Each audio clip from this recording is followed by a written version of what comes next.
বিসমিল্লাহির রহমানির রহিম। আসসালামু আলাইকুম। আশা করি সবাই ভালো আছেন। আমি পুষ্টিবিদ জেনিফার বিনতে হক বলছি। রাতের বেলা দেরিতে খেলে কেন ওজন বাড়ে?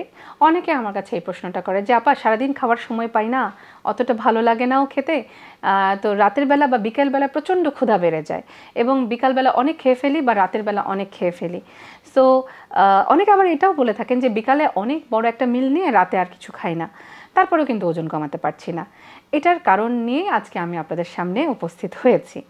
আসলে গবেষকরা বলে থাকেন ওজন কমাতে চাইলে রাতের ডিনারটা খুব আর্লি করে ফেলতে হবে। এটা কিন্তু আমরা সবাই জানি, কিন্তু আমরা কজন মানি বলেন তো? সো ব্যাপারটা হচ্ছে, ওজন নিয়ন্ত্রণ যদি আপনি সত্যিই করতে চান, আপনাকে কিন্তু বিকালের নাস্তাটা হালকা করতে হবে এবং রাতের ডিনারটা আর্লি সেরে ফেলতে হবে, এবং সেটার উত্তম সময় হচ্ছে সন্ধ্যা 7টা থেকে 8টার মধ্যে।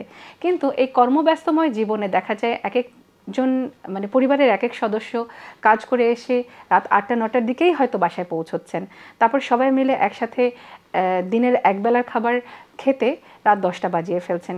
কিন্তু এটাতে আপনারা দেখা যাচ্ছে যে অনেক রকমের সমস্যাকে ডেকে আনছেন, যেমন ডায়াবেটিস, প্রেশার, এই ধরনের রোগগুলো বা ওজন বেড়ে যাওয়া, এই জিনিসগুলো কিন্তু হয় যদি আপনি দেরিতে খাবার খান। দেখা গেছে দিনের বেলা থেকে রাতের বেলায় আমাদের ইনসুলিনের কার্যকারিতাটা আমরা হারাই। অর্থাৎ সকালবেলা দেখা যায় ইনসুলিনের কার্যকারিতাটা অনেক বেশি থাকে এবং যত দিন গড়াতে থাকে তত ইনসুলিনের কার্যকারিতা কমতে থাকে। তার মানে আপনি যদি সকালবেলায় নাস্তা করেন, একটু বেশি পরিমাণেও করেন, সেটি কিন্তু সুন্দরভাবে আপনার কাজে লেগে যাবে, শরীর সেটিকে পরিপাক করতে পারে। কিন্তু যত বেলা গড়ায় ততই দেখা যায় যে আপনার ইনসুলিনের কার্যকারিতা কমে যাওয়ার কারণে আপনার সেই দক্ষতার সাথে শরীর সেটিকে পরিপাকও করতে পারে না, এবং তখন দেখা যায় রক্তে সুগারের ঘনত্বটা বেড়ে যায়।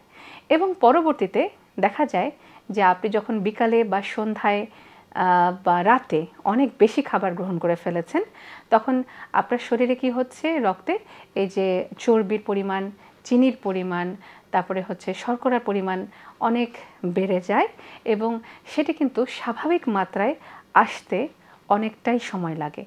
এই দীর্ঘ সময় ধরে যখন আপনার রক্তে এই শর্করা বা চর্বি এবং সুগার এগুলো যখন স্টে করছে, তখনই দেখা যাচ্ছে আপনার এই জিনিসগুলো আপনার শরীরে বিভিন্ন রোগ, যেমন প্রেশার, ডায়াবেটিস, তারপরে আপনার ওজন বৃদ্ধি, এই সমস্ত বিপদগুলোকে ডেকে আনছে। সো এখন থেকে যে কাজটি করতে হবে, অবশ্যই আপনাকে চেষ্টা করতে হবে যতটুকু সম্ভব আর্লি ডিনারটা করে ফেলা, এবং অবশ্যই সেটা 7টা থেকে 8টার মধ্যে ডিনারটিকে শেষ করে ফেলার চেষ্টা করতে হবে। তাহলেই আপনারা বিভিন্ন রোগ থেকেও রক্ষা পাবেন এবং আপনারা থাকবেন সুস্থ এবং সুন্দর। সো সবাই ভালো থাকুন। ধন্যবাদ। আসসালামু আলাইকুম।